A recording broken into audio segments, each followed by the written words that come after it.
Partir à la retraite à 60 ans, c'est encore possible en 2026. Contrairement à ce qu'on dit, la retraite c'est pas à 62, 63, 64 ans. Si tu es fatigué et que tu veux lever le pied, alors tu peux demander ce qu'on appelle la retraite progressive. La retraite progressive, c'est un mix entre ton activité et le fait d'être à la retraite, d'accord? Il y a quelques conditions qui ont été modifiées depuis le 1er septembre 2025. Voyons comment tu peux être éligible. Avant tout, ce que je te propose, c'est de liker, commenter, partager. Bien évidemment, t'abonner. Chaque jour, je te donne une info, une astuce sur l'assurance, le patrimoine, mais également la finance pour défendre ton pouvoir d'achat. Revenons sur la retraite progressive.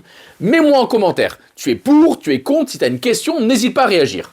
Le principe, c'est que depuis le 1er septembre 2025, tout le monde, que ce soit les salariés, que ce soit les fonctionnaires, peuvent demander la retraite progressive. Le principe, c'est que c'est un temps partiel et tu vas percevoir, donc en plus de ton activité dans laquelle tu vas être en temps partiel, une partie de ta retraite de base et de ta complémentaire. Quelques conditions tout de même. Première condition, il faut avoir minimum 60 ans pour demander la retraite progressive. Deuxième condition, il faut avoir validé 150 trimestres de retraite. Troisième condition, il faut travailler tout de même entre 40 et 80% de ton temps plein.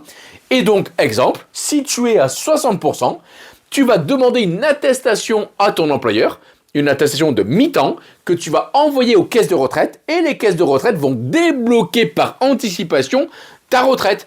C'est le principe de la retraite progressive. Tu vas percevoir 40% de ta retraite de base et de ta complémentaire pour faire le complément. Si tu as aimé cette vidéo, n'hésite pas à réagir, bien évidemment à t'abonner et à la partager au plus grand nombre.